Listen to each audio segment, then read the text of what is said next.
Bonjour, bienvenue dans cette salle bleue, comme on l'appelle, dans ce festival Atmosphère qui nous permet vraiment d'aborder des sujets qui nous concernent directement sur ce qu'est en partie, sur qui nous sommes et où on va et d'où on vient. Enfin, toutes ces questions qui frôlent presque les questions existentielles. Alors aujourd'hui, deux scientifiques qu'on aime beaucoup dans ce festival. Parce que c'est génial pour moi, une animatrice comme moi, parce qu'ils parlent tout seuls. Donc, j'ai même pas besoin de poser des questions. Et ils sont tellement heureux d'être là qu'on va, j'en suis sûre, beaucoup s'amuser sur cette question. Mais qu'est-ce que la vie? Qu'est-ce que c'est? Alors, d'abord, Jean-Pierre Bibring, vous êtes astrophysicien, vous travaillez dans un laboratoire d'astrophysique spatiale à Orsay. Vous participez à de nombreuses missions internationales, des missions qui vont visiter des planètes, des comètes, des astéroïdes, dans l'espoir de trouver une petite trace qui pourrait nous apprendre quelque chose sur la vie, comment cette vie est arrivée sur la Terre. Mais ce qu'il y a d'extraordinaire, c'est que finalement, vous cherchez de la vie, mais vous ne savez même pas ce que c'est. Mais enfin, on va en parler, parce que la vie, effectivement, on ne sait toujours pas ce que c'est. Mais alors, je voudrais quand même vous lancer sur les 2 prix Nobel qui viennent d'être annoncés. 2 prix Nobel qui sont très proches de nous, Michel Mayor et Didier Queloz, qui sont 2 Suisses, qui en 1995 ont découvert la première exoplanète de l'histoire. Ça a été une découverte absolument bouleversante à plus d'un titre. Et je me souviens déjà, je connaissais bien Jean-Pierre à l'époque, on en avait parlé, et il avait été tout à fait bouleversé par cette découverte à plusieurs titres. Alors pourquoi? Qu'est-ce qu'il y avait de si bouleversant? Bonjour d'abord, c'est superbe de se retrouver ici.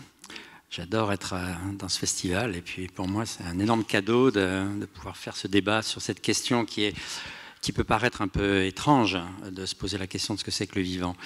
Mais j'espère que dans les minutes que vous allez suivre ici, vous allez comprendre pourquoi. Moi je trouve ça merveilleux de poser cette question parce que on dit tellement que la vie il y en a de partout, etc. On va voir tout ça. Alors sur les affaires d'exoplanètes, en fait c'est un rapport direct avec cela.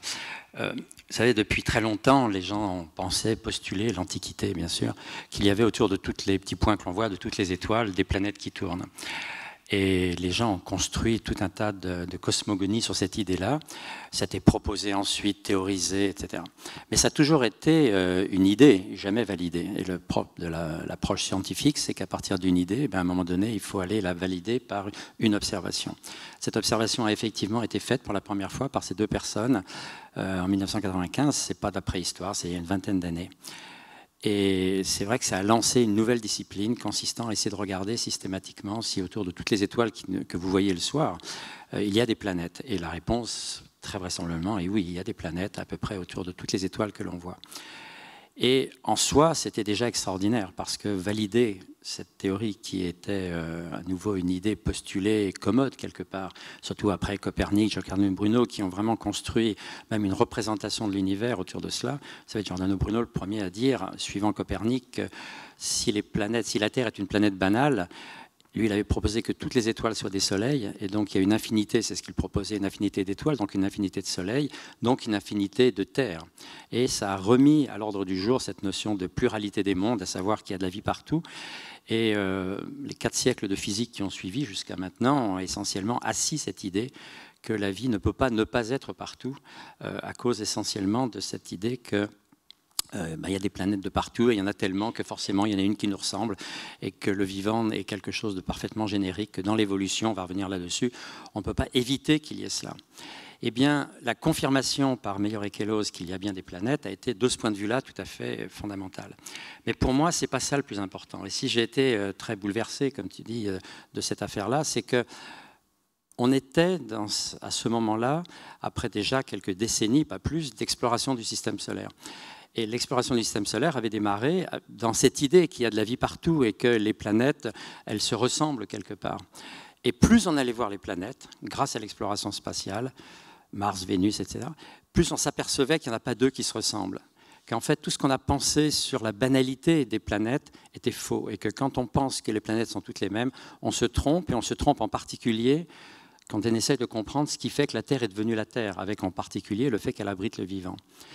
Et cette diversité qui se révélait progressivement par l'exploration spatiale, voilà tout d'un coup qu'elle se révélait aussi, non plus à l'échelle de notre propre système, mais à l'échelle des autres systèmes. Parce que ce que Meyer et Kellos ont commencé par voir, la première planète qu'ils ont découverte, indirectement, mais quand même découverte, et qui ensuite a été extrapolée. On en a 4000 aujourd'hui, planètes comme ça. Ce qui frappe, ce n'est pas qu'il y a des planètes autour des autres étoiles, ce qui est déjà en soi, à nouveau, c'est une vérification fondamentale. Mais le plus important n'est pas là. Le plus important, c'est qu'il n'y en a pas un système qui ressemble au nôtre d'une part, et qui ressemble à ce qu'on pensait devoir être un système. C'est-à-dire que la même diversité que l'on trouve dans notre propre système entre les planètes se retrouve à l'échelle beaucoup plus large de toutes les étoiles que l'on voit. Et ça a changé complètement notre vision de ce qui fait l'évolution. Qu'est-ce qui fait qu'à un moment donné, une étoile se forme et qu'il y ait des planètes autour. Et ça change surtout l'idée que l'on se fait de la possibilité qu'il y ait ailleurs quelque chose qui ait suivi le même chemin d'évolution que celui qui a mené à la Terre et à la vie qu'elle abrite. Et donc, c'est ça qui me semble le plus intéressant et le plus important dans cette découverte. Ce n'est pas tant la vérification qu'il existe des exoplanètes, c'est que les exoplanètes sont toutes incroyablement différentes de ce que l'on pouvait imaginer. J'ai préparé quelques images qu'on verra peut-être dans quelques minutes, vous verrez, où j'essaierai d'illustrer avec d'une manière peut-être plus efficace ce que je suis en train de dire. Mais ça montre à quel point ce qui a fait le cheminement de la Terre du moment où elle s'est formée il y a 4,5 milliards d'années jusqu'à aujourd'hui, c'est un cheminement que j'appelle très contingent, qui a épousé les formes de l'environnement au sens où Darwin le disait, c'est-à-dire une évolution qui s'adapte à un environnement qui change. La Terre a été soumise à ce genre de choses, et parmi les premières modifications de l'environnement qui ont imposé un chemin d'évolution très particulier, il y a précisément quelque chose qui est lié à ce qu'on appelait la migration planétaire, au mouvement des planètes très tôt dans leur histoire, et que la découverte de Meyer et Kellos a posé avec une très grande force. Alors, on va demander à Pierre-Henri Gouillon maintenant de s'exprimer parce qu'ils vont en fait discuter. Mais donc, on va vous présenter Pierre-Henri. Alors, vous êtes biologiste, un darwinien absolument convaincu, un évolutionniste pur et dur, et vous dirigez l'Institut, non, vous ne le dirigez pas, enfin, vous travaillez à l'Institut systématique évolution biodiversité, qui est au Muséum d'histoire naturelle. Vous êtes professeur au muséum. Alors, vous avez écrit un livre tout à fait étonnant qui s'appelle « Le fil de la vie ». Et dans ce livre, effectivement, on apprend que finalement, ce n'est pas tant nous qui sommes vivants, mais c'est plutôt des entités qui nous traversent, des entités invisibles que vous appelez information. Alors, qu'est-ce que c'est que cette histoire ? Non, non, ça ne marche pas.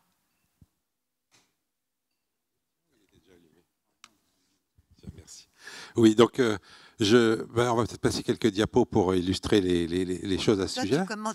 Tu passes devant Jean-Pierre pour passer. Non, non, c'est entendu. T'inquiète pas. La régie, vous pouvez mettre les diapos ?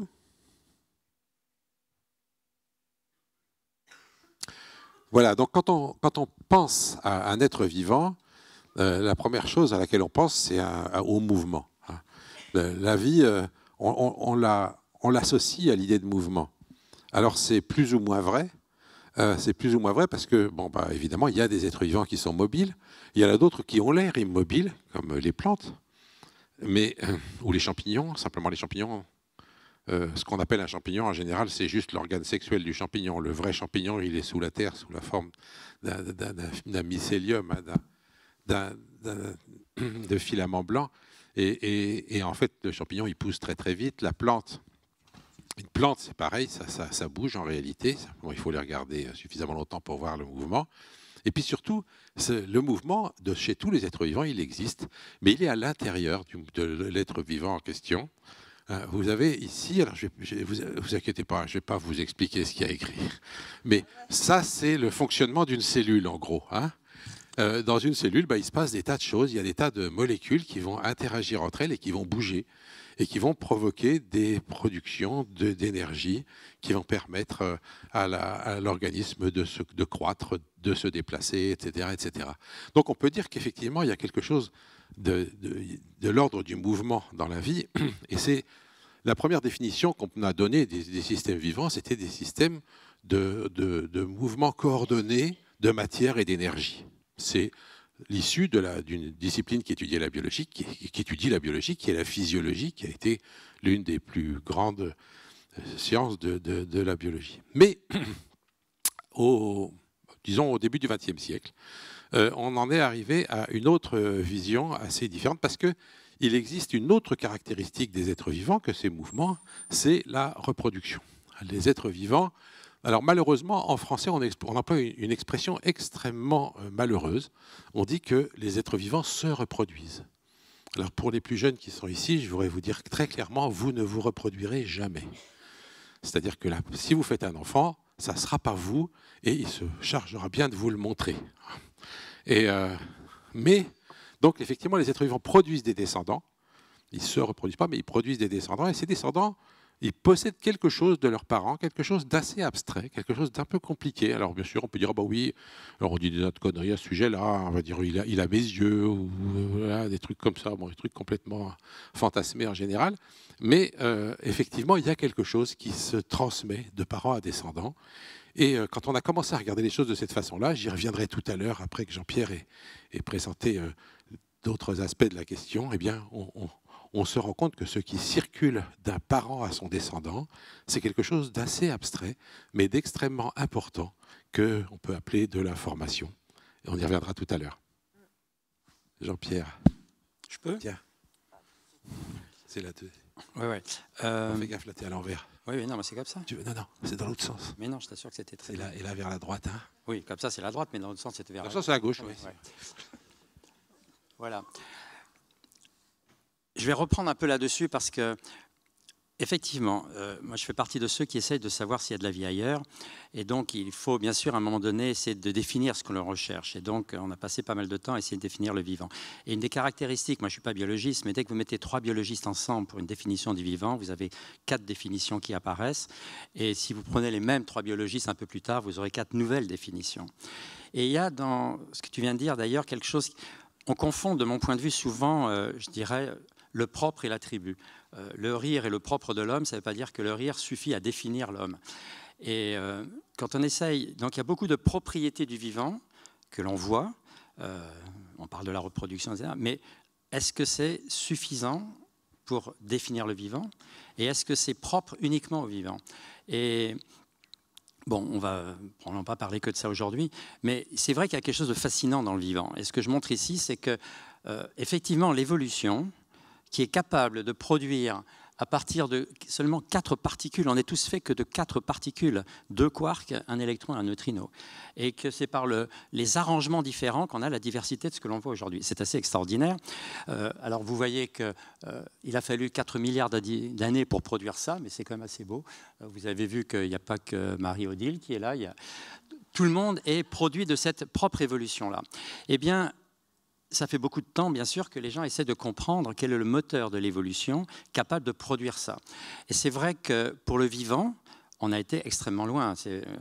Pour avoir lu un tout petit peu, moins que toi, pas une fois par an, comme tu le dis, mais ce que Darwin a fait, il y a eu un seuil incroyable quand on a compris que l'évolution darwinienne se calquait et s'opposait à tout ce que les gens pensaient avant. Et donc là, ce que j'ai simplement mis, c'est que on a tous grandi avec une idée que je crois profondément fausse, mais qui est celle dans laquelle on a tous grandi, qu'il y a une évolution à toute échelle dans l'univers, les choses évoluent, et que l'évolution va toujours du simple vers le compliqué. Et on a utilisé en particulier la physique pour montrer que l'évolution, depuis le Big Bang, a fabriqué des petites particules qui ont donné des atomes, puis des molécules organiques. Et en général, quand on fait ça, eh bien, on met la vie comme une des étapes de cette évolution-là, et en général comme une étape même obligatoire. C'est-à-dire que, et ça colle avec la pluralité des mondes auxquels je faisais allusion tout à l'heure, à partir du moment où il y a une évolution du simple vers le complexe, eh bien, toute molécule organique, à un moment donné, si on lui laisse le temps, ça va donner naissance à des êtres vivants.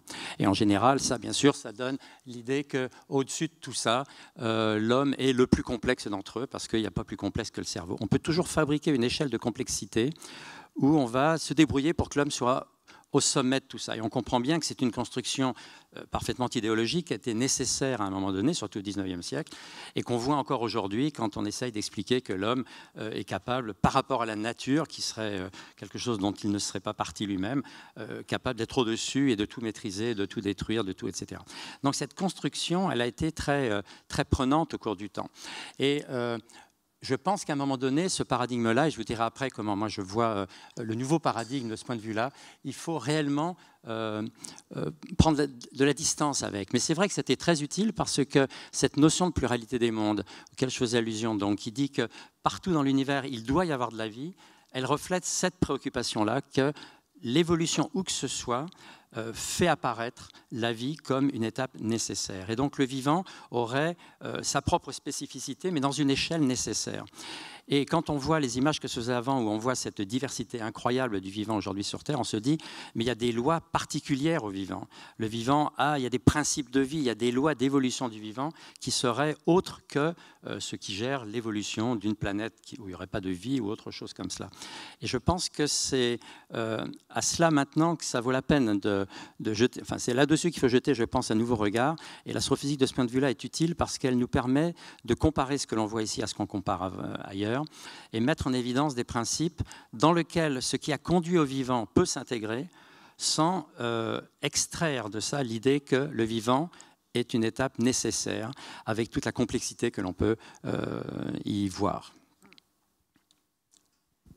Moi, j'ai toujours pensé que on part du Big Bang, il y a des particules, et puis ces particules se constituent en atomes, et puis ces atomes s'associent pour former des molécules, tout ça au fur et à mesure. Et puis dans les étoiles, il y a des atomes plus lourds qui vont se former, et ces atomes, il y aura du carbone par exemple, donc ce carbone va être très nécessaire pour justement fabriquer de la vie.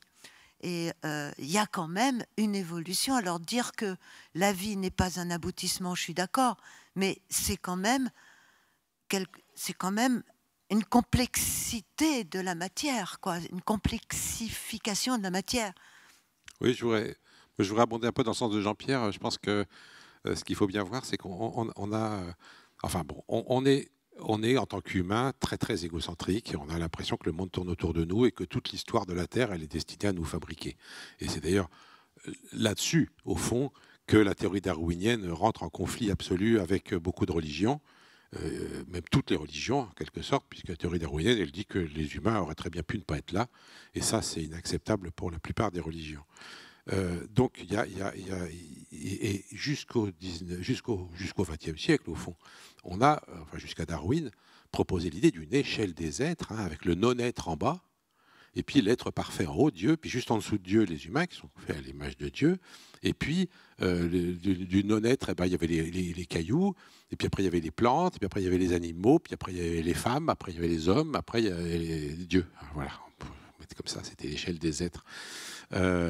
Alors aujourd'hui, on remet en cause l'histoire de homme-femme, mais les gens continuent à trouver que les animaux, c'est mieux que les plantes, etc. Je pense que c'est une anomalie de notre manière de voir les choses, que dès qu'on voit des différences, on crée une hiérarchie. Et si on se débarrassait de ça, il y aurait beaucoup de choses qui iraient mieux. Déjà, il y aurait moins de racisme, de sexisme, etc. Mais aussi, je pense que scientifiquement, on verrait que tous ces objets ont leur forme de complexité à elles. Et puis qu'au fond, effectivement, il n'y a pas de loi de complexification. La loi de complexification, c'était effectivement une idée de Lamarck au début du XIXe siècle, qui parlait d'une loi de composition croissante. Et je pense qu'elle est très trompeuse. En particulier, je pense qu'on reparlera un petit peu de l'origine de la vie d'une manière ou d'une autre, mais moi, j'arrive pas du tout à imaginer une origine de la vie qui soit très simple. Je pense que l'origine de la vie, ça a dû être un bouillonnement monstrueux de tas de trucs, et que les êtres vivants ont simplifié les choses après. Et il y a beaucoup d'êtres vivants qui se sont simplifiés par rapport à des êtres vivants antérieurs. Les bactéries, c'est des formulas de la reproduction, c'est des êtres vivants d'une efficacité incroyable. Et elles sont très efficaces parce qu'elles se sont terriblement simplifiées, qu'elles ont éliminé des tas de trucs qui n'étaient pas vraiment utiles. Donc je pense que vraiment, ce n'est pas la complexité qui est synonyme de qualité, en tout cas. Et du coup, il n'y a pas de raison pour que ça augmente. Parfois, ça augmente, parfois, ça diminue, etc. Mais moi, je n'ai jamais parlé de qualité. Hein. Je n'ai jamais dit que l'humain était au-dessus d'un autre être vivant. Je dis que tout être vivant correspond à une complexification de la matière. La vie est quand même née d'une matière dite inerte, et puis on s'aperçoit que cette matière n'est pas aussi inerte que ça. On rigole parce que c'est quelque chose dont on discute souvent, et elle, ma voisine de gauche, à droite pour vous, sait très bien que ce qui m'énerve le plus, justement, c'est cette idée que le vivant est né de l'inerte. C'est-à-dire qu'il y a eu, il y a longtemps, 4,4 milliards d'années, une émergence tout d'un coup d'une propriété qu'on appelle le vivant, à partir de quelque chose qui ne serait pas vivant, quelque chose de type créationniste, on peut dire. Tout d'un coup, quelque chose, une propriété nouvelle sort, et on appelle ça le vivant. Bon, la complexification dont tu parlais tout à l'heure, à savoir que dans le Big Bang, il n'y avait que des particules élémentaires et que progressivement, elles en donnaient... C'est vrai. C'est vrai que parce que la température de l'univers a diminué, des formes ont pu apparaître. Là où il y a un problème, c'est quand on pense qu'il y a une évolution unique possible vers un type de complexification, qu'à partir de certaines particules, tu vas donner certaines structures, etc.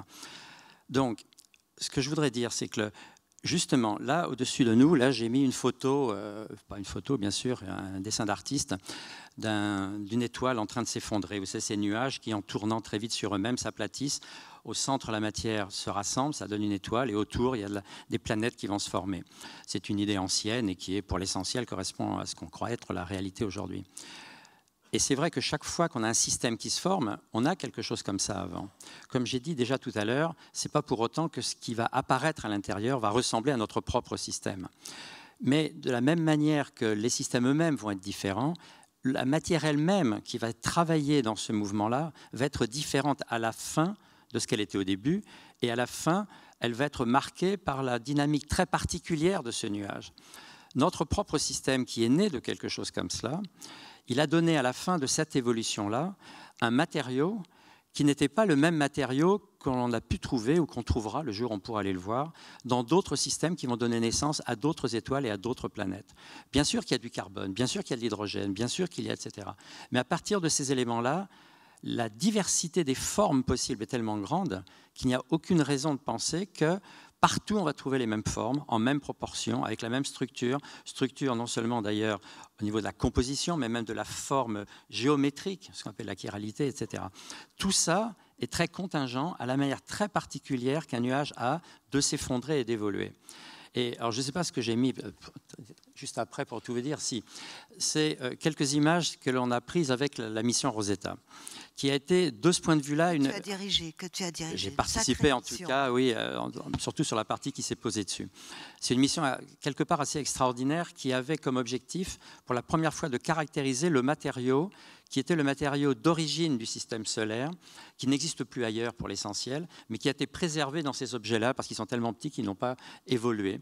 Et donc, en les regardant aujourd'hui, on a une idée de ce qu'était la matière d'origine. Et quelques images d'abord parce qu'elles sont très belles, mais vous voyez, quand on a pu observer de près, on voit des contrastes ici, du clair et du sombre. Il faut savoir qu'avec votre œil, s'il n'y avait pas de caméra où on distord un peu les images, tout sera serait incroyablement noir, plus noir que ma veste.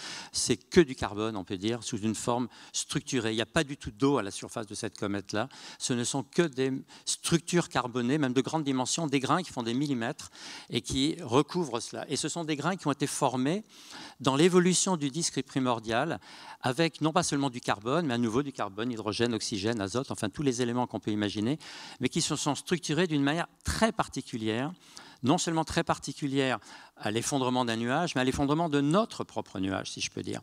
Et quand on s'est posé après, ça c'est une des images que je trouve la plus belle quelque part de toute cette mission, puisque d'abord c'est nous qui l'avons faite, mais c'est surtout parce que c'est l'image la plus proche qu'on ait pu faire, puisque c'est une image où on peut voir jusqu'à l'échelle microscopique ce matériau d'origine qui est le plus vieux des matériaux du système solaire. C'est un matériau qui date de 4,6 milliards d'années, fabriqué par un engin, vous voyez le pied à gauche qui est Philae. Donc avant que la Terre soit formée. Bien avant que la Terre ne se soit formée, des millions d'années avant que ça ne soit formé.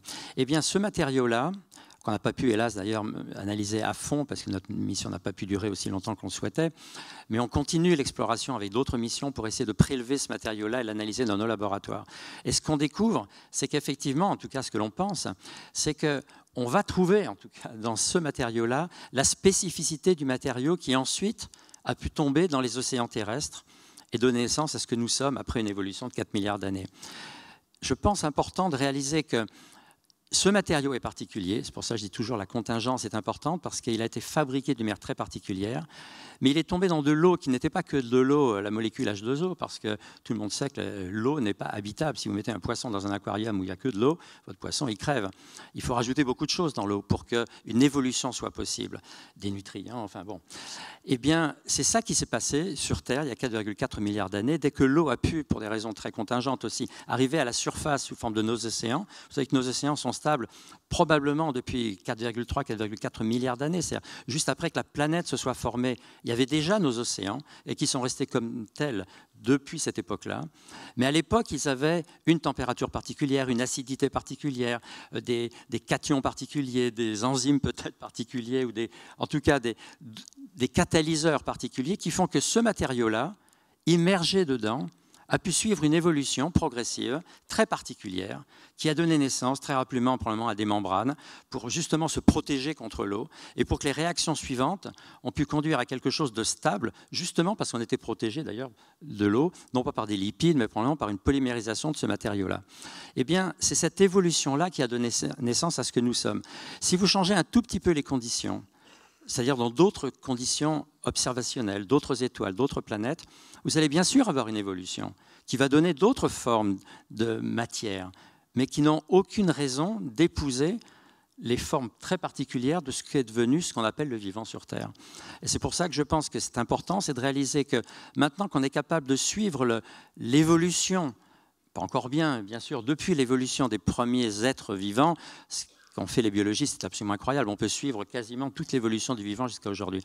Il manque cette première étape. Et comme elle manquait, eh bien on disait qu'il y avait une émergence. Non, il n'y a pas eu quelque chose de nouveau qui est sorti, autre que des réactions chimiques de molécules à base de carbone pour l'essentiel, qui ont donné progressivement des choses, peut-être aussi ce qu'on a appelé le code génétique après, et l'information. Mais l'information n'est pas quelque chose qui est né spontanément d'une non-information, c'est une évolution continue qu'on essaye de retracer aujourd'hui, et en la retraçant, on aboutit à cette idée que je trouve tout à fait importante, qu'il y a une évolution continue depuis le Big Bang, qui a pris à tout moment, qui aurait pu prendre à tout moment des sens d'évolution différents. Je ferai quelques images après qui tâcheront d'illustrer cela, et qui chez nous ont donné cette évolution-là, mais qui dans d'autres conditions auraient donné tout à fait autre chose.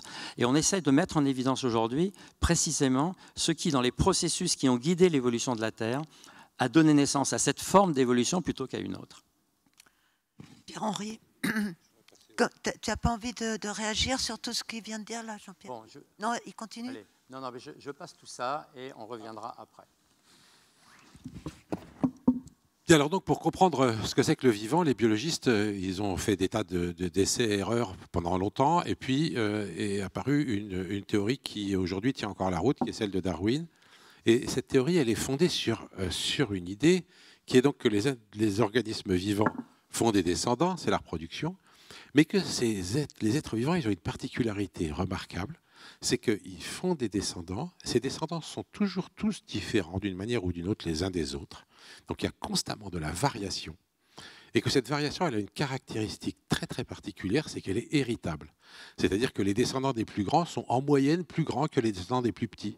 Les descendants des gens qui ont des yeux clairs ont plus souvent des yeux clairs que les descendants des gens qui ont des yeux sombres, etc. etc. Et cette hérédité des variations, c'est ça la caractéristique fondamentale du vivant que Darwin pose dès le début de son travail et qui va lui permettre d'expliquer le reste. Parce qu'une fois que vous admettez qu'il existe des variations et une reproduction et que ces variations sont héritables, alors les individus font des descendants. Les descendants, il y en a beaucoup. Il va y avoir trop de monde sur Terre. Tous les êtres vivants sont capables potentiellement d'envahir toute la Terre à une vitesse folle. Et du coup, il va y avoir des processus de régulation des populations, et en particulier des individus qui vont mourir, des individus qui ne vont pas réussir à se développer, d'autres qui ne vont pas réussir à faire des descendants. Et comme il y a une variation, certains vont réussir mieux que d'autres. Ceux qui réussissent le mieux ben, c'est eux qui vont faire les descendants. Et du coup, les descendants, ils auront les caractéristiques de leurs parents, puisqu'il y a hérédité. Et en recommençant ça pendant très longtemps, eh bien, on arrive à expliquer l'existence des êtres vivants actuels. Et Darwin résume toutes ces idées dans ce schéma que j'aime beaucoup, mais que je n'aurai pas le temps de vous commenter aujourd'hui. Mais à partir d'une forme vivante, le temps va de bas en haut, eh bien, vont apparaître des variations. Ces variations, la sélection naturelle va les faire accumuler, et puis va faire qu'il existe des formes de plus en plus différentes, et puis que ces formes différentes, bah aujourd'hui, elles donnent naissance à 3 entités, 3 espèces par exemple. Et donc, l'accumulation de ces variations héritées, sélectionnées par la sélection naturelle, permet d'expliquer l'existence des êtres vivants, de leur diversité et de leurs adaptations, c'est-à-dire du fait que, progressivement, eh bien, les individus ont pu trouver des méthodes qui permettaient de s'adapter au monde tel qu'il est. Évidemment, on peut s'extasier, par exemple, devant le fait que l'œil ait une structure extraordinaire pour regarder, pour voir autour de soi. Et donc, on voit bien que les êtres vivants, alors je dis, ils ont inventé. C'est une mauvaise image, en fait, parce que chaque être vivant n'invente rien du tout. Il est comme il est. Il va être influencé par son environnement dans ce qu'il est, mais n'empêche qu'il ne va rien inventer. Simplement, c'est ces variations, le processus incroyable qu'on voit là, c'est que des variations qui vont un peu dans tous les sens, en elles-mêmes, elles ne feraient rien de bien, mais en ne gardant que celles qui marchent et en les reproduisant, eh bien, on va progressivement fabriquer un œil, par exemple. Alors, je n'aurai pas le temps, sauf si vous me le demandez à la fin, mais de vous expliquer vraiment les différents processus qui aboutissent à l'arrivée d'un œil, mais maintenant, on a tous les intermédiaires. Et donc, on sait expliquer simplement par des variations et d'un tri dans ces variations que les êtres vivants se soient adaptés et se soient diversifiés et se soient adaptés à leur milieu. Alors, ça veut dire donc qu'il faut comprendre comment sont héritées ces variations. Alors, on sait bien que, donc, comme je vous l'ai dit tout à l'heure, hein, quand on a 2 parents, ils font un enfant, ben, l'enfant il va posséder des caractéristiques des 2 parents. Mais c'est jamais aussi simple que ça, évidemment. Et on a donc mis longtemps à comprendre ça. Il a fallu vraiment attendre le début du XXe siècle pour que la génétique, la science de l'hérédité des variations voit le jour, hein, et qu'on comprenne que si tout cela se transmet, c'est parce qu'il existe alors une information. Oh, pardon, ça, je vais le passer. Pardon. Oui, je vais revenir là-dessus après. Une information qui est transmise des parents aux enfants. Et cette information, eh bien, elle avait été prédite en 1946 par un grand physicien qui s'appelait Schrödinger. Et Schrödinger a écrit un livre qui s'appelle What is Life? Qu'est-ce que la vie? Et dans ce livre, Schrödinger explique qu'il faut, pour expliquer les caractéristiques du vivant, qu'il existe dans les structures mêmes des êtres vivants une molécule qui soit, alors ce qu'il appelle un cristal apériodique. Bon, alors, peut-être c'est pas la peine qu'on vous développe trop ça, mais l'idée c'est que pour qu'il y ait une information écrite quelque part, il faut pouvoir écrire n'importe quelle suite de termes. Hein. Si je vous parle là depuis tout à l'heure, vous voyez, ce qu'on vient de dire depuis le début de cette séance, l'ensemble des choses qui ont été dites, ça n'a jamais été dit nulle part et ça ne sera plus jamais dit tel quel dans l'histoire entière de l'humanité. La capacité d'un système informationnel codé comme celui du langage humain, c'est justement de pouvoir assembler. Hein, vous voyez, c'est quand même incroyable ce qu'on est en train de faire là. Hein. J'émets des sons avec ma bouche. Ces sons, vous les entendez, alors que ça veut dire qu'ils passent à travers les vibrations de l'air, ils arrivent dans votre tympan, ils rentrent dans votre cerveau, et là vous décodez ces sons, et à partir de ces sons, vous faites des idées. Et ces idées, vous allez pouvoir donc les assembler, et on va comme ça transmettre une information. Le codage d'une information liée au langage, c'est quelque chose de formidable. Eh bien, dans les cellules, il y a la même chose, la possibilité de coder des informations et de les transmettre et de les exprimer, de les décoder. Alors, donc c'est ça qu'on a trouvé, qui se trouve être donc ce qu'on appelle l'information génétique. On sait aujourd'hui que c'est porté par une molécule qui s'appelle l'ADN, vous savez tout ça, qui est dans les chromosomes, etc., qui est transmise. Et on s'est rendu compte que, en fait, quand on regardait l'histoire de la vie, eh bien aujourd'hui, on sait suivre, Jean-Pierre en parlait tout à l'heure, on sait suivre l'histoire de ces informations génétiques sur toute une série de formes vivantes. Et on voit que on peut comparer, par exemple, l'hémoglobine de tous ces êtres vivants-là, le gène qui produit l'hémoglobine, et on va trouver que ces gènes d'hémoglobine, eh bien, il a évolué au cours du temps, mais on peut retrouver la structure originelle de l'hémoglobine de notre ancêtre à tous, et on va voir comment a évolué ce gène.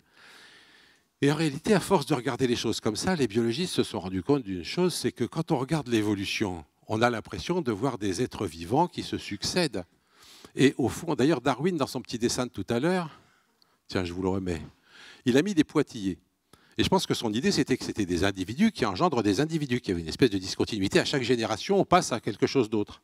Mais si vous regardez les schémas actuels, on ne met plus du tout des pointillés, on met des lignes comme ça continues. Et en réalité, ce qu'on voit, nous, biologistes, quand on regarde un arbre comme ça, généalogique des formes vivantes, eh bien, c'est non pas des êtres vivants qui s'engendrent les uns les autres. Les êtres vivants, ils sont tellement transitoires qu'on ne les voit plus. Mais ce qui reste des êtres vivants, c'est l'information génétique qu'ils ont transmise. Et cette information génétique que nous, comme les requins actuels, nous avons tous hérité de cet ancêtre commun, et on pourrait remonter encore bien plus loin si vous le voulez, eh bien, on hérite tous de cette information génétique. Et ce qui s'est passé au cours des temps, c'est que cette information génétique s'est modifiée et qu'elle a été sélectionnée, et que les êtres vivants sont actuellement les meilleurs systèmes pour reproduire cette information qui ait pu se produire. Au fond, un individu n'est jamais sélectionné. La sélection ne s'exerce pas sur les individus. Les individus, ils meurent tous. Ce qui reste, c'est leur information génétique. Ceux qui ont fait beaucoup de descendants, ils ont beaucoup transmis leur information génétique. Ceux qui en ont fait peu, leur information génétique se perd. Et donc, toute l'histoire de l'évolution, c'est l'histoire d'une information génétique qui s'est progressivement modifiée de façon à produire des organismes qui la reproduisent de mieux en mieux. Ça va, là, hein? Une information génétique qui s'est reproduite à travers les êtres vivants et qui a été sélectionnée pour produire des organismes qui la reproduisent de mieux en mieux. De ce point de vue-là, on peut définir les êtres vivants très simplement. Les êtres vivants sont des artifices inventés par les gènes pour se reproduire. Bon, c'est un peu vexant, je comprends, mais on s'y fait, vous inquiétez pas. Et donc, effectivement, nous sommes le produit de cette activité, d'une information génétique qui s'est transmise. Et cette information, comme je vous l'ai dit, si elle a réussi à faire ça, c'est parce qu'elle est capable de variations illimitées et d'hérédité. Pour faire une variation illimitée et héréditaire et transmissible, eh bien, il faut absolument faire un codage. Hein. Et ce code, il faut donc pouvoir décoder l'information telle qu'elle est et la transformer en action. Et ça, eh bien, c'est compliqué. Une information très simple, hein, la recette d'une tarte aux pommes, par exemple. Hein, vous savez, eh bien, si vous savez lire cette information, vous saurez fabriquer une tarte aux pommes. Mais personne ne dira jamais que c'est la recette de tarte aux pommes qui a fabriqué la tarte aux pommes. Vous êtes d'accord avec moi? Ce n'est pas la recette qui fabrique la tarte aux pommes. C'est pareil pour nous. Nos gènes, notre information génétique, nous la transmettons à nos descendants, mais ce n'est pas elle qui fabrique le descendant. Ce qui fabrique le descendant, c'est tout ce qu'il y a autour, les cellules, etc. Et l'organisme, hein, donc la tarte aux pommes, elle est produite grâce à une recette et grâce à un cuisinier. Celui qui fait l'action, c'est le cuisinier. Et qu'est-ce qu'il fait, le cuisinier? Il décode la recette et il la transforme en tarte aux pommes. C'est ça que les humains savent bien faire, transformer une information codée en une action. Eh bien, et ceci se passe dans un environnement donné. Donc vous avez trois composantes qui sont très importantes. Hein. Vous avez l'information de départ, la recette de tarte aux pommes, le cuisinier, qui a aussi une grosse influence dans le résultat, et la cuisine, les ingrédients, etc. Vous savez que la tarte aux pommes, elle va dépendre des trois. Eh bien, l'être vivant qui va être produit va dépendre aussi des trois. Il va dépendre du génome. Alors ça, c'est un génome, vous voyez. Vous, ça ne vous dit rien. Mais dans nos cellules, il y a des trucs qui savent lire ça. Hein. Alors c'est un système très compliqué, avec des tas de petites molécules qui lisent ça 3 par 3. On sait exactement comment est lue l'information de l'ADN. Et l'information de l'ADN, au fond, elle est très très similaire à une information écrite sur un bout de papier. Et elle peut être recopiée, et elle peut être lue par ce système. Et ce système, en la lisant, eh bien, il va fabriquer, grâce à un code que nous connaissons très bien maintenant, le code génétique, eh bien, il va fabriquer progressivement des protéines. Ces protéines, elles vont permettre de fabriquer à l'œuf de ce départ de se diviser, de fabriquer un embryon. L'embryon, il va devenir un fœtus. Et voilà comment votre tête s'est fabriquée grâce à la lecture de vos gènes. Hein. Au cours de votre embryogénèse. Voilà, c'est à un moment, vous ressembliez à ça, et puis voilà, à la fin, ça donne... voilà. Hein. Donc, la lecture constante de l'information génétique permet de produire les formes du vivant, et c'est cette information qui est la caractéristique du vivant. Je passe là-dessus. Qu'est-ce que ça donne comme définition du vivant pour les gens qui regardent les choses de cette façon? Bien donc, les êtres vivants, comme je vous l'ai dit, ce sont les résultats de la sélection naturelle. Ce sont des artifices inventés par les gènes pour se reproduire. Et ce qui est drôle, c'est que, je vous ai dit, il y a deux manières de voir la vie, hein, la voir physiologique avec du mouvement ou génétique avec de la reproduction. Ça, ce que je vous dis là, c'est plutôt la deuxième manière, donc voir à partir de la reproduction. Et ce qui est intéressant, c'est que les physiologistes et les généticiens donc, ont deux définitions différentes de la vie. Les physiologistes ils disent que ça se définit par le mouvement, des flux coordonnés de matière et d'énergie, alors que les généticiens ils trouvent que c'est la sélection naturelle sur une information qui définit le vivant. Et quand on regarde tous les êtres vivants actuels sur notre Terre, eh ben déjà, on n'est pas d'accord entre physiologistes et généticiens, comme le disait Jean-Pierre. Hein. Parce que si vous regardez un virus, ça, vous voyez, c'est ça, un virus, c'est une petite coque en protéines, et puis dedans, il y a l'ADN, et puis le virus va injecter l'ADN dans une cellule, et il se reproduira dans la cellule. Mais ce qui fait le mouvement, c'est la cellule hôte, mais le virus lui-même, il ne fait rien, il ne bouge pas. Donc, il n'est pas vivant pour un physiologiste, alors qu'il est vivant pour un généticien. Il est bien un produit de la sélection naturelle. C'est bien un artifice inventé par les gènes pour se reproduire. Et Dieu sait si les gènes de virus se reproduisent bien, comme vous le savez, surtout quand vous avez la grippe. Mais donc, lui, il est vivant pour un généticien, mais pas vivant pour un physiologiste. Et à l'opposé, la Terre, est-ce que c'est un être vivant, la Terre? Eh bien, il y a des gens, des physiologistes, qui ont proposé que oui, ça soit un être vivant. La Terre, elle possède des interactions coordonnées de matière et d'énergie. Seulement, la Terre, elle n'est pas issue de la sélection naturelle. Il n'y a pas eu des petites terres qui se reproduisaient. Quand ça marchait, on les gardait. Quand ça ne marchait pas, on les jetait. Donc la Terre n'est pas le fruit d'une évolution en elle-même. Elle est le fruit d'un ensemble d'évolutions de toutes choses qui sont passées dessus. S'il y a une évolution de la Terre, effectivement, c'est une évolution physique, mais il n'y a pas eu cette sélection naturelle qui s'est produite sur la Terre, et du coup, pour les généticiens, la Terre n'est pas vivante.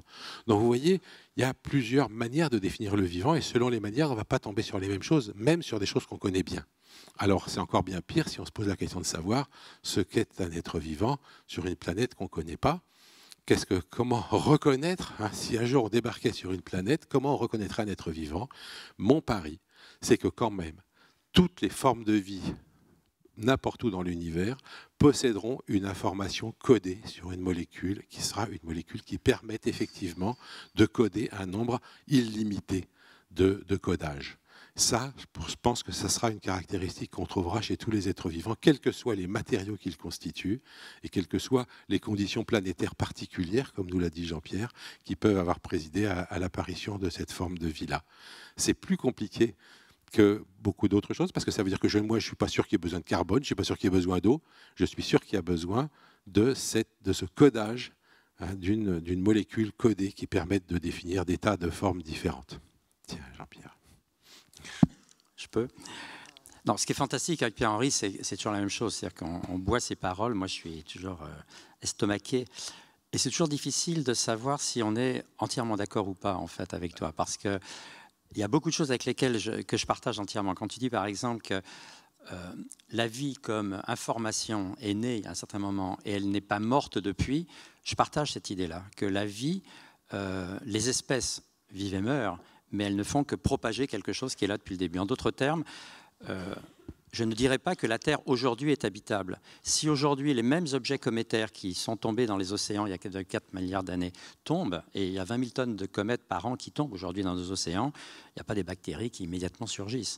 Donc je pense que les conditions qui prévalaient à l'époque probablement ne prévalent plus aujourd'hui. On ne sait pas ce qui a fait que la Terre a permis cette évolution très particulière qui a donné naissance aux vivants. Donc cette idée-là, je suis évidemment d'accord. Le problème, c'est que est-ce que la vie est opposée à la mort ou à l'inerte? Et c'est deux choses distinctes. Et ce que tu es en train de dire, c'est que la vie comme information, celle-là, elle n'a rien à voir avec la vie qui est opposée à la mort. Elle s'opposerait à quelque chose où il n'y a pas cette information, ce que tu appellerais l'inerte. Ouais, c'est là-dessus que je ne suis pas d'accord. Je voudrais juste préciser un tout petit peu. Ouais, effectivement, il y a eu des informations qui se sont créées par le fonctionnement chimique et que ces informations progressivement se sont cristallisées dans ce cristal apériodique qui est l'ADN. Mais c'est là-dessus que je ne suis pas d'accord. Je ne suis pas d'accord parce qu'une grande partie de ce que tu as dit, je te dis, je l'achète immédiatement, sauf une, c'est quand tu as dit ça, c'est une caractéristique du vivant. C'est quand on essaye, c'est ce que je disais à propos de l'attribut et du propre. Je ne pense pas que cette idée que le vivant seul est capable, non pas de se reproduire, comme tu l'as très bien dit, mais d'évoluer, égal à lui-même avec des mutations, des choses, etc., et une adaptation au contingent. Il y a plein d'autres systèmes que tu appellerais inertes qui procèdent exactement du même type d'évolution, mais pas sous la même forme, bien sûr. En d'autres termes, je ne pense pas qu'il y ait des principes de vie et des formes de vie ailleurs. Mais on peut revenir là-dessus. Quand tu mets du silicium et du fer, du cobalt, etc., à haute température, un gaz, et puis tu le refroidis, tu vas donner naissance à ce que sont devenues les planètes, par exemple. Les planètes sont le produit aussi d'une évolution. Et dans ton téléphone, tu as du silicium aussi. Et quand on fait croître du silicium, c'est-à-dire des atomes, tu t'aperçois que ton silicium, il a une information qui est stockée dans la structure même de l'atome et du cristal qu'il va y avoir, qui fait que quand tu le fais croître, il va avoir une forme cristallographique très particulière, périodique ou pas périodique, avec des dislocations dedans qui sont tout à fait équivalentes aux mutations ou aux défauts qu'il y a dans la reproduction qu'on appelle caractéristiques du vivant, et qu'effectivement, on a ce genre de processus d'évolution qu'on a à tort appelé reproduction chez nous. Et effectivement, c'est Jacquard qui avait cette image très belle de dire qu'on ne reproduit pas avec deux, on fait un troisième et non pas le... Donc ça, c'est bien sûr très vrai, mais c'est tout à fait extrapolable à autre chose que ce qu'on appelle le vivant, et que c'était en plus, à mon niveau, je pense toujours, un produit de notre propre évolution que d'avoir voulu mettre sur le vivant des processus qui lui seraient propres et qu'on ne trouve nulle part ailleurs autre que dans le vivant, et de définir le vivant à partir de là. Donc je pense que oui, le silicium, comme d'autres métaux, ont d'autres propriétés qui se calqueraient très bien sur une grande partie de ce que tu as dit. Et la question de savoir comment définir le vivant par rapport au codage, sur la complexification, c'est la même chose. Il y a énormément de systèmes complexes actuellement qui ne sont pas d'ordre du vivant. Le climat dont on parle dans cette... Qu'est-ce qu'il y a de plus complexe aujourd'hui que de comprendre le climat ? Et ça n'a rien à voir avec le vivant. Le climat, c'est une entité incroyablement complexe qui dépend d'un nombre de paramètres très compliqués, et même la météorologie, même le climat de demain est compliqué, mais a fortiori le climat plus lointain. Ce n'est pas qu'il n'est par nature, on pourrait l'expliquer, mais la complexité est telle qu'on ne peut pas y avoir accès. Donc la complexité n'est pas non plus une affaire uniquement d'évolution du vivant. J'ai voulu, ça c'est quelque chose bien sûr qui est tout à fait fondamental, parce que ça traduit effectivement ce que le darwinisme nous a dit, l'évolution possible qui est imposée par le contingent. Mais ce que je voulais dire avant, ce que j'ai mis ici, voilà, c'est la chose suivante. On part d'une idée, je vous ai dit au démarrage, contre laquelle je suis, qu'il y a une flèche de l'évolution. Déjà, le fait qu'il y ait une flèche de l'évolution, c'est complètement contre l'idée de Darwin, puisque par définition, il n'y a pas de direction dans laquelle on veut aller. À chaque moment de l'évolution, tous les possibles existent, et c'est l'environnement qui va sélectionner le bon. Donc il n'y a pas de flèche. La flèche, c'était la marque, il y avait un dessin. L'homme n'est pas un but, il n'y a pas de grand dessin là-dessus. Il y a une succession de choses. Et donc je pense qu'il faut faire évoluer ça. Ce que je pense, moi, c'est que, en fait, ce que Darwin a montré sur la possibilité à partir de ce qu'on appelle les premiers êtres vivants, les premières structures vivantes, d'évoluer vers tout ce que la biologie nous a montré être l'évolution du vivant, eh bien cette même démarche, je pense, il faut maintenant que, précisément parce qu'elle n'est pas propre au vivant, on la calque sur toutes les étapes antérieures à l'apparition du vivant, parce qu'à nouveau, le vivant n'est qu'un aboutissement d'une chaîne d'évolution. Je vous ai dit tout à l'heure que lorsqu'on forme un système avec une étoile et des planètes, il y a une énorme possibilité, et tous les possibles existent. Nous sommes sur l'un d'entre eux, et si j'ai le temps un petit peu plus tard, mais j'en doute, je vous montrerai ce qui a forgé la spécificité de notre propre système par rapport à ce que les exoplanètes ont démontré. Mais je pense que cette diversité existe, on est sur l'un d'entre eux, et s'il y avait autre chose, on ne serait pas là pour en parler, et il y aurait d'autres formes d'évolution, mais qui n'ont rien à voir avec le vivant. Eh bien ça, il faut le remettre à toutes les étapes, y compris au démarrage. Il n'y a rien qui impose qu'à partir de 3 quarks, on va faire un proton ou un neutron, etc., ce qui ont été les constituants. Nous sommes sur une des bifurcations qui a donné naissance à tout cela.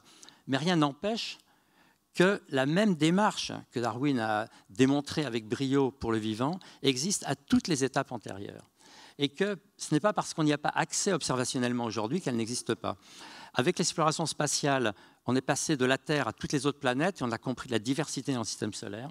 Avec les exoplanètes, spatiales ou pas spatiales, on s'aperçoit maintenant que l'effondrement d'un nuage donne naissance aussi à une grande diversité des possibles, et on est sur l'un d'entre eux. Mais maintenant, quand on repart plus loin dans l'échelle, on peut s'apercevoir que notre propre univers, eh bien, c'est un univers parmi tous les possibles, et qu'il y a peut-être une infinité de possibles, on est sur l'un d'entre eux. On n'a pas d'observation possible des autres, donc ça n'a pas grand sens d'en parler, puisqu'en science, on ne peut parler que de ce qu'on peut valider par l'observation.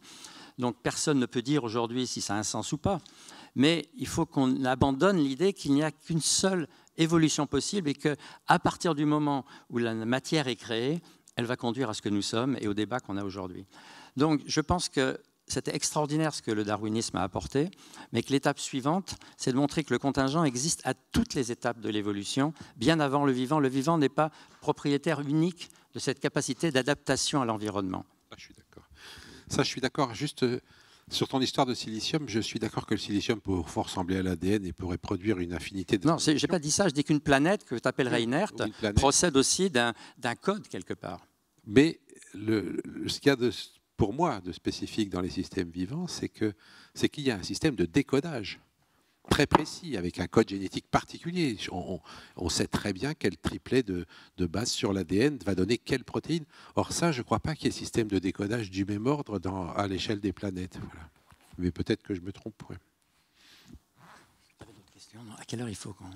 Non, justement, je regardais l'heure là, parce qu'il est 5 heures presque 25, donc on peut encore, et encore 10 minutes. On a une demi-heure pour discuter avec la salle. Alors dites vraiment ce que vous voulez dire absolument. Vas-y, Jean-Pierre. Et puis on passe aux questions. Alors, bon, est-ce que ça va passer ça? La petite flèche de droite. Bon. Non, ce que je voulais montrer, c'était ce que je montre quelquefois, donc ceux qui ont déjà assisté à ça peuvent être lassés. On a toujours l'idée que les mouvements planétaires sont des mouvements qui sont réglés comme du papier à musique, une fois que c'est lancé, celle-là, etc. On sait maintenant qu'on se trompe en disant cela, depuis Poincaré qui a parlé du chaos.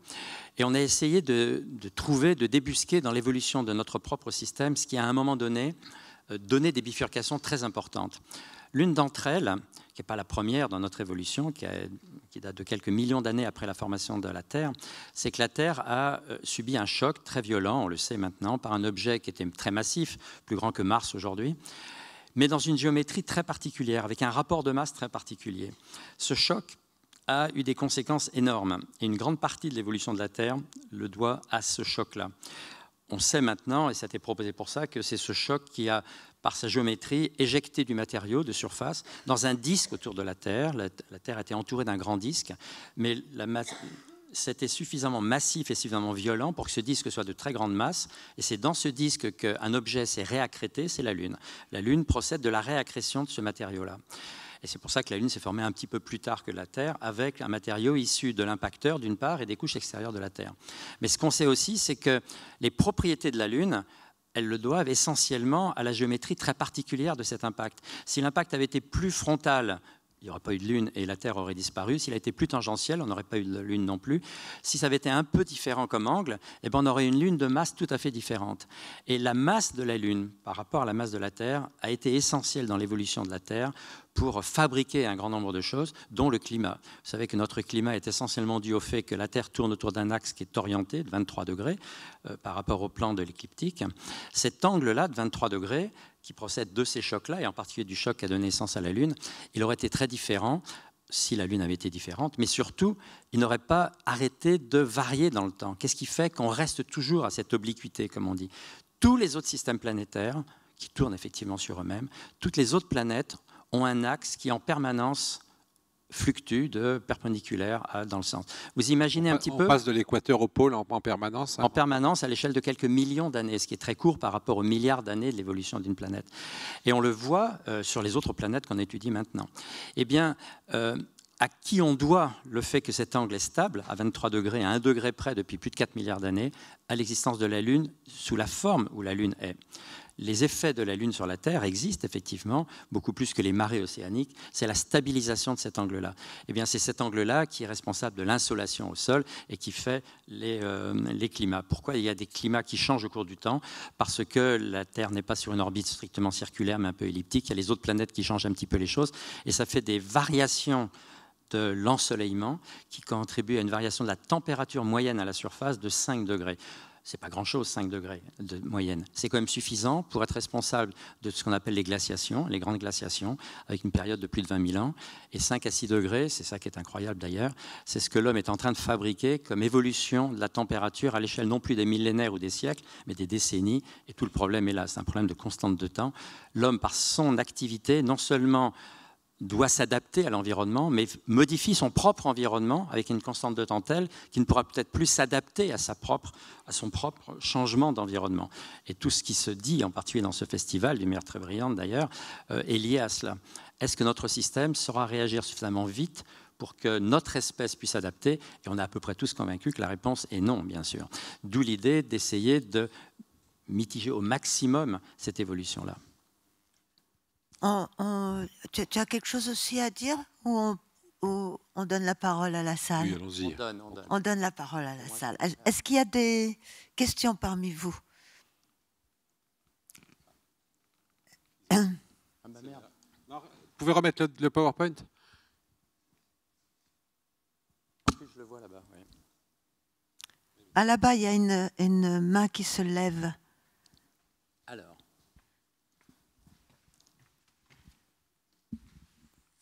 Peut-être une question de science-fiction, mais comment on peut imaginer la vie sur une autre planète? C'est imaginable. Alors, tu veux répondre? Oui, on peut. Oui, oui. Tous les deux, hein. Ah, vas-y. Oui, c'est ça, tous les deux. Moi, ça va être très très simple. Je suis complètement incapable d'imaginer ce que serait la vie sur une autre planète. Mais comme je vous l'ai dit, je considérerais que quelque chose est vivant parce qu'au fond, comme l'a montré Jean-Pierre, c'est pas si évident que ça. Vous pouvez très bien avoir des systèmes que vous allez trouver très complexes, etc., mais qui, pour moi, ne seront pas vivants tant qu'il n'y aura pas un fonctionnement en codage, décodage d'une information. Alors après, quelle tête ça aura? Alors ça, j'en ai vraiment aucune idée, mais il y a une chose est sûre, c'est que ça sera des entités qui utiliseront de l'énergie, et cette énergie, eh bien, ces entités l'utiliseront pour reproduire leur information génétique. Alors, qu'est-ce qu'on peut prédire à partir de ça? Ben, si c'est une planète tellurique, comme la nôtre, alors tellurique, ça veut dire qu'il y a un sol solide, hein, que ce n'est pas une planète gazeuse. Si c'est une planète avec un sol solide, et que l'énergie utilisée par les êtres vivants en question vient de l'étoile la plus proche, hein, ce qui est le cas chez nous. Hein, vous savez que chez nous, l'énergie qu'utilisent tous les êtres vivants, presque, il y en a qui sont dans des trucs sous-marins avec des exhalaisons du centre de la Terre, mais laissons tomber cela. La plupart des êtres vivants sur Terre, ils vivent à partir de la photosynthèse, et la photosynthèse, c'est l'énergie solaire qui est transformée en énergie chimique. C'est vrai pour presque tous les êtres vivants. Évidemment, ce n'est pas tout le monde qui fait de la photosynthèse, mais ceux qui n'en font pas, ils mangent ceux qui en font, ou ils mangent ceux qui en font. Mais enfin, en gros, hein, vous savez, on mange des plantes ou on mange des animaux qui mangent des plantes, mais en tout cas, on se nourrit de la photosynthèse. Si c'est le cas sur une autre planète, alors, eh bien, il se passera quelque chose probablement qui s'est passé sur Terre, c'est qu'il va y avoir une compétition entre les organismes pour accéder à cette ressource qui est la lumière de l'étoile la plus proche. Qu'est-ce que ça a donné sur Terre, la compétition pour avoir la lumière? Hein, vous avez des plantes qui poussent là, hein, elles font de la photosynthèse. Et puis, il y a la lumière qui vient d'en haut. Quelle est la plante qui se débrouille le mieux? Ben, celle qui est au-dessus des autres. Et qu'est-ce que ça donne à la fin? Des arbres. Si les arbres ont un tronc, c'est une très mauvaise idée d'avoir un tronc. Hein. Quand il y a du vent, ça tombe, ça finit toujours par vieillir et par pourrir, etc. Seulement, les arbres, s'ils ont un tronc, c'est pour piquer la lumière des voisins. Je prends le pari que si un jour on trouve des formes vivantes sur une autre planète et que ces formes vivantes sont sur une planète tellurique et utilisent l'énergie de l'étoile la plus proche, eh ben, il y aura des trucs qui ressembleront aux arbres, des trucs qui iront chercher la lumière au-dessus des autres. Voilà. C'est le seul pari que je suis capable de prendre. Bon, moi j'ai une réponse vraiment très différente, à vrai dire. Pour moi, à nouveau, le vivant tel qu'on le connaît n'a de sens que sur Terre. Pour moi, il n'y a pas de forme de vie, de principe de vie qui pourrait prendre d'autres formes. Cette notion de principe de vie qui ailleurs pourrait prendre d'autres formes, qui a été à nouveau construit par tout ce qu'on a imaginé être le vivant par rapport au non-vivant, je crois qu'il procède d'une erreur réellement fondamentale sur l'évolution de notre propre planète et de la chimie du carbone qui a donné naissance à ce que finalement nous sommes devenus ici. Donc, chercher de la vie ailleurs qui n'aurait pas la forme de la vie terrestre, de mon point de vue, n'a pas grand sens. Et donc, on en revient à l'idée que peut-être il y a eu ailleurs des conditions qui ont permis que la même chose qui s'est passée sur Terre se passe ailleurs. Je pense qu'ailleurs, autre que le système solaire, la diversité que l'on voit est telle que ça n'a pas grand sens. Maintenant qu'on a compris ce qui fait que la Terre est devenue la Terre, avec une planète d'une certaine dimension, une certaine distance, mais surtout tout ce qui lui est arrivé, j'ai parlé des chocs tout à l'heure, parce que je voulais prendre au moins un exemple, mais il y a d'autres choses qui sont arrivées dans notre système dont on peut montrer qu'il y a une infinité de possibles et qu'on est sur l'un d'entre eux. Donc il n'y a pas assez de systèmes dans l'univers pour, à mon avis, permettre qu'il y en ait un deuxième équivalent. Dans notre propre système, en revanche, il y a au moins un ingrédient qui était bien réparti, c'est que l'ingrédient de démarrage, l'ingrédient cométaire dont je vous ai parlé, qui est probablement le porteur des formes primordiales, non pas primitives, mais primordiales de structures carbonées, celles-là, elles sont tombées de la même manière sur Terre, sur Mars, sur Vénus, etc. Donc la question est de savoir, est-ce qu'ailleurs, elles auraient pu donner naissance à un même type d'évolution?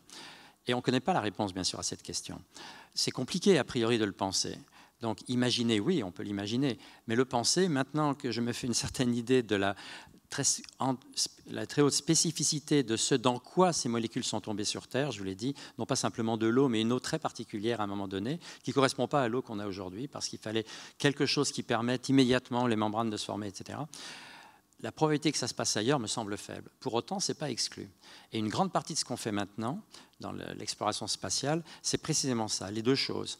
D'une part, essayer de collecter ce matériau primordial et le ramener sur Terre pour l'analyser. Et actuellement, on a une mission qui va bientôt donner satisfaction de ce point de vue-là, sur un des astéroïdes très carbonés, bourrés de molécules carbonées, qui s'appelle Ryugu. On a une mission avec les Japonais qui s'appelle Hayabusa, où on a prélevé des échantillons. La sonde est encore là-bas, elle va partir dans quelques semaines et revenir sur Terre d'ici 1 an. Et on espère, avec ces échantillons, poursuivre l'analyse qu'on n'a pas pu faire avec Philae, parce qu'on n'avait pas le temps, et que de toute manière, c'est quand même plus facile de travailler sur Terre que dans l'espace. Donc, essayer de bien caractériser ce matériau d'origine, dans sa diversité, pour savoir qu'est-ce qu'il y avait à ce point de particulier dans le matériau qui, une fois tombé dans les océans très particuliers de la Terre, double contingence, ont donné naissance à nouveau à cette filiation. Mais ce n'est pas exclu qu'ensuite, cette filiation, elle a pu se faire ailleurs que sur Terre. Et d'un certain point de vue, le plus favorable, c'est d'aller sur Mars. Pourquoi sur Mars? Parce que Mars, à sa surface, avait de l'eau à l'état liquide. C'est ce qu'on a montré depuis maintenant une quinzaine d'années. Et on l'a montré parce qu'on a vu les effets de l'eau sur Mars, non pas sous forme de structures, de rivières, etc., ce qui probablement était faux d'ailleurs, mais sous forme de l'effet de l'eau sur le matériau lui-même. Il y a des argiles, il y a un tas de sels qui ont été fabriqués par l'action longue, pérenne, à l'échelle de longues périodes, des millions d'années à la surface de Mars. Donc on a identifié, ça qui est extraordinaire, on a identifié à la surface de Mars les endroits qui ont gardé jusqu'à aujourd'hui la mémoire de ce qui s'est passé il y a plus de 4 milliards d'années. Et on a tellement bien identifié cela qu'en juillet de l'année prochaine, juillet 2020, il y a 3 sondes spatiales qui partent sur Mars, qui pour la première fois, toutes les 3 vont partir justement dans des régions qu'on a identifiées comme toujours porteurs des conditions qui ont prévalu il y a 4,4 milliards d'années, quand l'eau était stable à l'état liquide. Elles vont se poser dans ces endroits-là, analyser le sol, et on analyse le sol avec maintenant des instruments suffisamment performants pour essayer de voir s'il a pu y avoir au moins un démarrage d'une évolution semblable à l'évolution qui s'est passée sur Terre il y a 4,4 milliards d'années. Et donc ce qu'on va essayer de rechercher à ce moment-là, c'est des formes plus complexes que celles, complexes au sens où je disais tout à l'heure, plus transformées par l'environnement martien de ce qui a pu tomber sur lui. C'est-à-dire qu'au même moment, on voudrait savoir qu'est-ce qui est tombé, caractériser le matériau d'origine, carboné, cométaire ou astéroïdal, et les premières phases d'une évolution. On ne connaît bien sûr pas la réponse, mais ce qui est remarquable, c'est que dans quelques années, on aura la réponse à cette question-là. Il y a eu ou il n'y a pas eu cette évolution-là. S'il y a eu ce démarrage-là, ça va être extraordinaire, parce qu'on pourra comme ça essayer de comprendre les conditions qui existaient sur Terre quand, effectivement, il y a pu avoir une évolution, en particulier vers la formation de ces membranes de systèmes clos, où des réactions chimiques plus évoluées ont pu prendre place. On pourra même expliquer ce qu'on fait déjà, pourquoi ça n'a pas pu aller plus loin sur Mars, alors qu'elle s'est été sur Terre jusqu'à ce que nous sommes aujourd'hui. On sait maintenant, mais ce n'est pas le but de cette discussion aujourd'hui, pourquoi à un moment donné, l'évolution de la Terre et de Mars ont divergé et pourquoi Mars n'a pas pu aller très loin dans son évolution.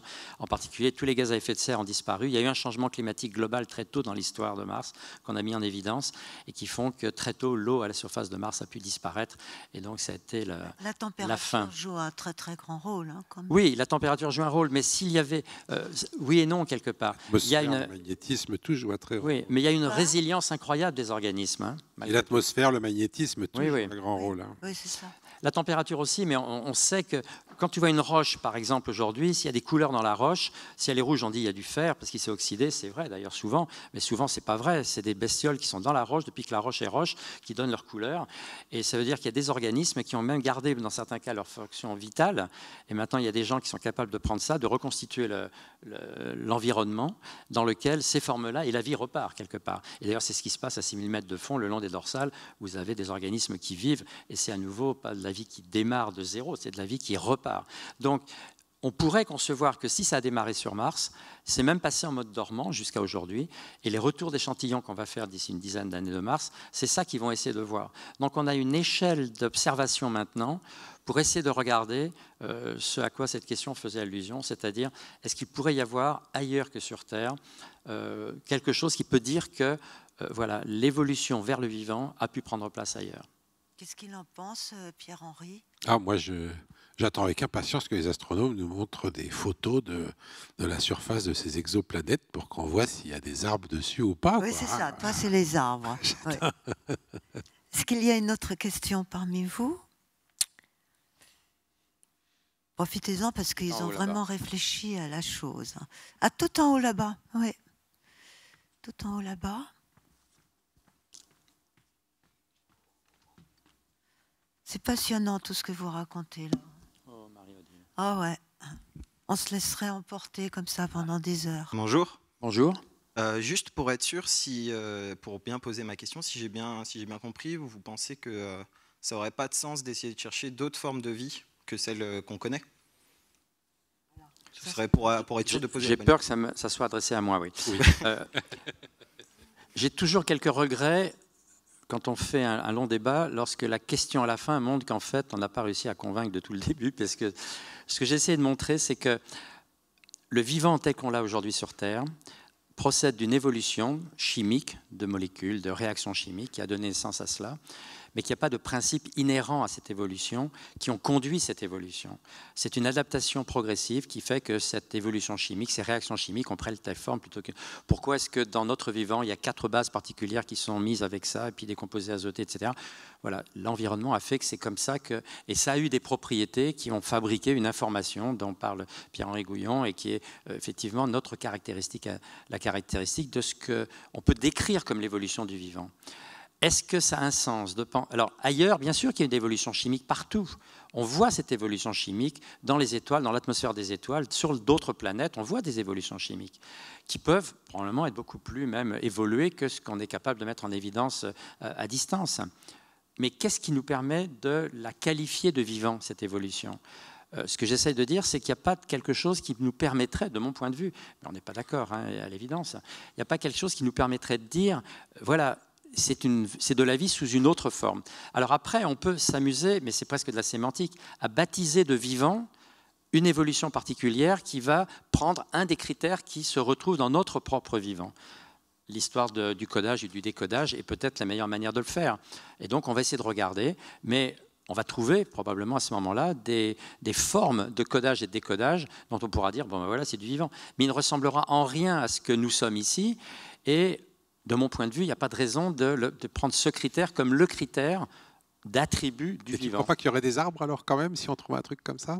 Non, alors là pour le coup, pour les arbres, non. Si on me demande de parier sur l'existence d'arbres ailleurs, je parierais immédiatement qu'il n'y en a pas.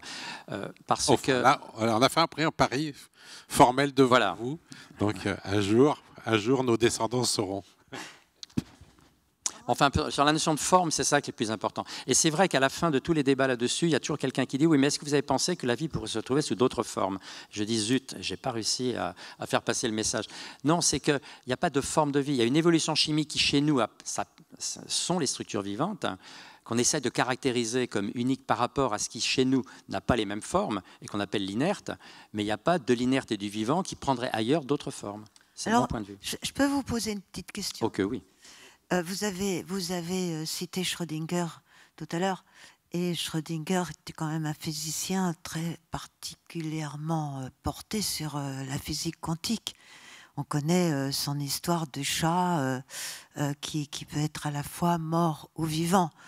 Donc, qu'est-ce que vous en faites de cette physique quantique qui est quand même à la base de tout ce qui existe? Vous n'en avez pas beaucoup parlé sur... Je ne répondrai qu'en présence de mon Étienne Klein. Non, alors, la physique quantique, pour nous, biologistes, elle intervient juste à un petit moment. C'est au moment où on définit les mutations. Parce que quand l'ADN se réplique, il y a des phénomènes qu'on appelle des mutations, c'est-à-dire que les molécules filles copiées à partir de la molécule mère ne sont pas exactement pareilles. Et une des causes de mutation peut être de l'ordre du hasard quantique, c'est-à-dire qu'effectivement, il y a les configurations des molécules au moment où elles se répliquent qui peuvent prendre des formes différentes, et du coup, ça crée une erreur de copie, en quelque sorte, et ça crée une mutation. L'intérêt de ça, c'est qu'au fond, c'est le seul hasard fondamental qui est dans l'évolution, c'est ce hasard quantique des mutations. Après, les autres hasards, ce qu'on appelle hasard, nous, en biologie en général, c'est le hasard au sens de Cournot. On dit que les mutations se font au hasard. Ça ne veut pas du tout dire qu'il peut arriver n'importe quoi. Je veux dire que même si vous avez une mutation, vous ne fabriquerez pas un descendant qui sera un baobab. Ça sera quand même un humain avec juste des variations un petit peu. Ce qu'on appelle au hasard, c'est le fait que la mutation est indépendante du fait qu'on en ait besoin ou pas. Si jamais il se met à faire froid, ça n'augmente pas la probabilité de voir arriver des mutations de résistance au froid. Simplement, évidemment, la sélection va favoriser les individus résistants au froid. Mais donc ce hasard-là, c'est un hasard contingent, au fond, mais pas un hasard fondamental comme le hasard quantique. Et le hasard quantique, à ma connaissance en biologie, il n'a de réel impact qu'au moment de décider de ce que c'est qu'une mutation. Oui, pour moi, la physique quantique n'est pas que cette affaire de hasard, mais entre autres, quand je disais qu'il y avait des évolutions chimiques, c'est une manière peut-être malhabile de parler de ça. C'est-à-dire qu'effectivement, dès qu'on met plusieurs espèces ensemble, atomes, molécules, n'importe quoi, il y a des réactions qui se passent. Ces réactions répondent à des interactions fondamentales. Et ces interactions fondamentales donnent évidemment toute leur place à la physique quantique. La physique quantique gère ces interactions-là. Donc toute l'évolution, qu'elle soit chimique ou biologique, mais pour moi, il n'y a pas de distinction là-dedans, on a tort de leur donner un nom différent, elle procède du même type d'interaction. Il n'y a que 4 interactions fondamentales qui suffisent, avec notre compréhension aujourd'hui, à comprendre toutes ces... Qu'est-ce qui fait quand vous mettez C plus O pour faire CO ou CO2? C'est de la physique quantique, même si on appelle ça une réaction chimique.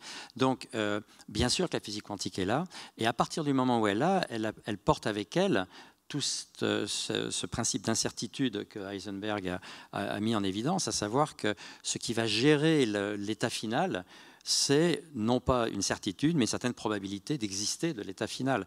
Donc, c'est vrai qu'à tout moment... Et ce qu'on dit à propos des ce que Pierre-Henri vient de dire à propos des mutations, qui est fondamental pour le biologiste, moi je le vois de la même manière, avec des mots différents, sur toute évolution.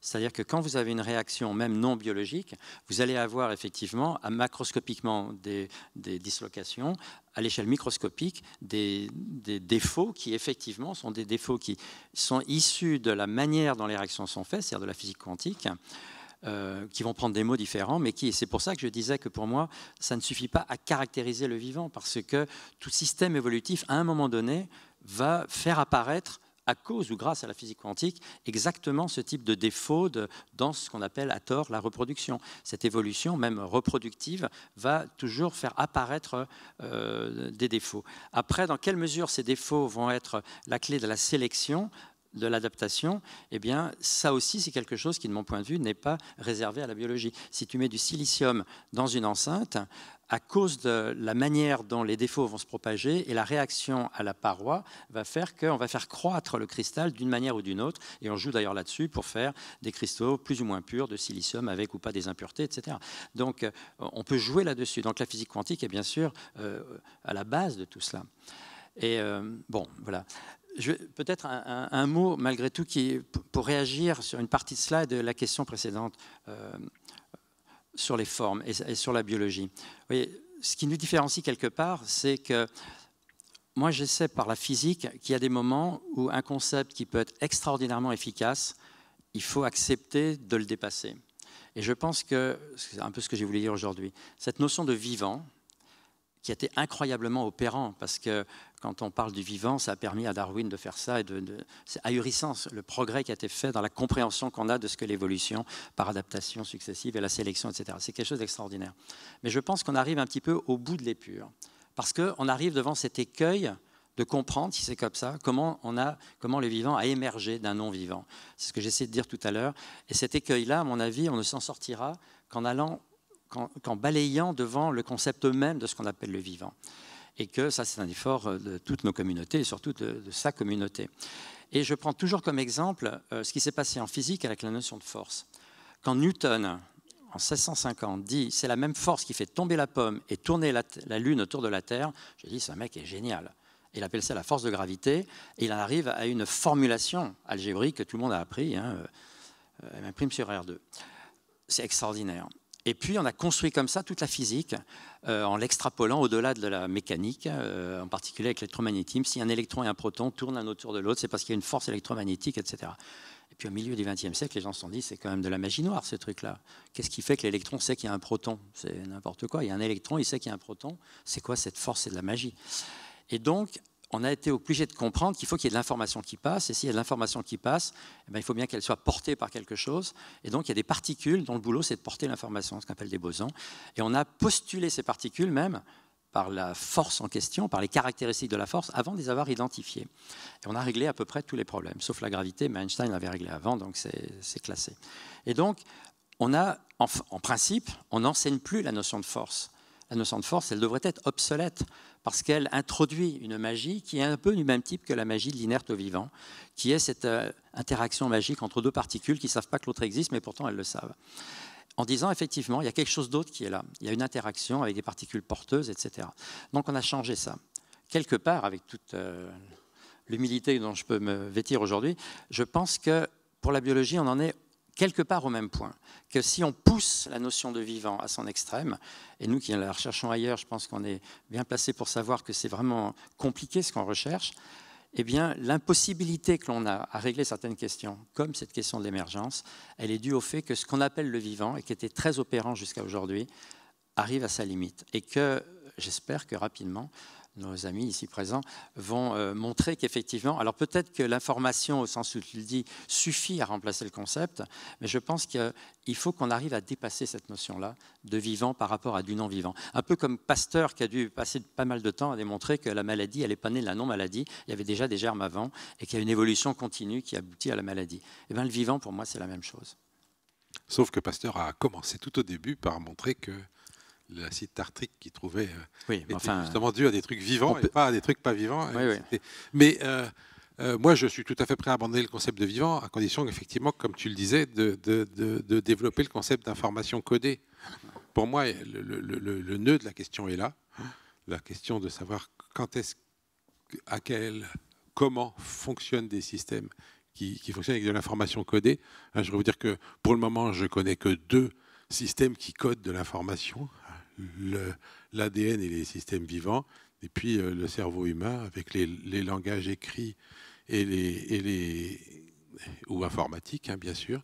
Là, dans ces 2 cas-là, il y a des symboles qui n'ont pas de sens en eux-mêmes, mais qui ont un sens que par leur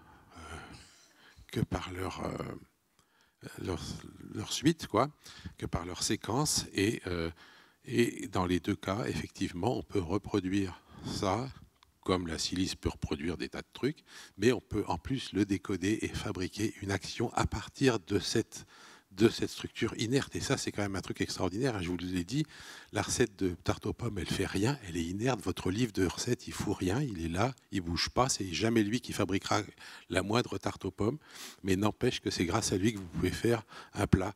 Et votre ADN, il fait rien, il bouge pas, il est totalement amorphe dans vos cellules, mais c'est en le lisant que les systèmes qu'il y a dans la cellule vont faire quelque chose. Ce système de codage-décodage, c'est quelque chose. On n'a que 2 exemples. Alors, des langages, il y en a aussi chez certains animaux. Peut-être que le plus complexe, à part le langage humain, c'est le langage des dauphins. C'est le seul qu'on n'ait pas du tout décrypté à l'heure actuelle. Mais en tout cas, ce dont je suis sûr, c'est que les dauphins n'ont pas de bibliothèque. Ça, on les aurait vus.